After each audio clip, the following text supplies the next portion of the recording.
இன்னைக்கு மியூச்சுவல் ஃபண்ட்ல என்னென்ன டைப்ஸ் இருக்குன்றத சிம்பிளா பார்க்கலாம். First equity funds. இது ஸ்டாக் மார்க்கெட்ல இன்வெஸ்ட் பண்ணுவாங்க. ஹை ரிஸ்க் ஆனா லாங் டர்ம்ல ஹை ரிட்டர்ன் பொட்டன்ஷியலா இருக்கும். யங் இன்வெஸ்டர்ஸ்க்கும் ஹை ரிஸ்க் எடுக்கிறவங்களுக்கும் இது பெஸ்ட் சாய்ஸ். அடுத்து டெட் ஃபண்ட்ஸ். சேஃபா இன்வெஸ்ட் பண்ணணும் அப்படின்னா இந்த டெட் ஃபண்ட்ல இன்வெஸ்ட் பண்ணலாம். இது பாண்ட்ஸ், கவர்மெண்ட் செக்யூரிட்டிஸ்ல இன்வெஸ்ட் பண்ணுவாங்க.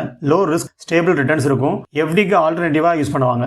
அடுத்து ஹைபிரிட் ஃபண்ட்ஸ். இது ஈக்விட்டியும் வேணாம் டெட்டும் வேணான்றவங்களுக்கு இந்த பேலன்ஸ்டு ஃபண்ட் யூஸ் பண்ணலாம். இது mix of equity plus debt. இதுல ரிஸ்க்கும் ரிட்டர்னும் பேலன்ஸ்டா இருக்கும். பிகினர்ஸ்க்கு இது நல்ல சாய்ஸ். அடுத்து இண்டெக்ஸ் ஃபண்ட்ஸ். மார்க்கெட்டை ஃபாலோ பண்ணி இன்வெஸ்ட் பண்ணுவாங்க. For example Nifty 50. இதுல எக்ஸ்பர்ட் செலக்ஷன் இல்ல, ஆனா மார்க்கெட் growthக்கு ஈக்குவலா இருக்கும். Low cost, smart option. அடுத்து ELSS fund. So tax saving பண்ணணும் அப்படின்றவங்களுக்கு இன்வெஸ்ட் பண்றது. ஏடிசியில் டாக்ஸ் எக்ஸம்ஷன் இருக்கும். 3 இயர்ஸ் லாக்இன் பீரியட் இருக்குது. இதில் லாங் டர்ம்ல நல்ல growth இருக்கும். ஸோ இப்போ நீங்கள் என்ன டைப் ஆஃப் ஃபண்ட் சூஸ் பண்ணலாம் அப்படின்னா உங்களுடைய ரிஸ்க் லெவல், டைம் பீரியட், உங்களுடைய கோல், இதுக்கு ஏற்ற மாதிரி ஃபண்டை நீங்கள் சூஸ் பண்ணுங்க. ஸோ இப்போவே உங்களுடைய எஸ்ஐபியை ஸ்டார்ட் பண்ணுங்க and grow your wealth smart. Happy investing.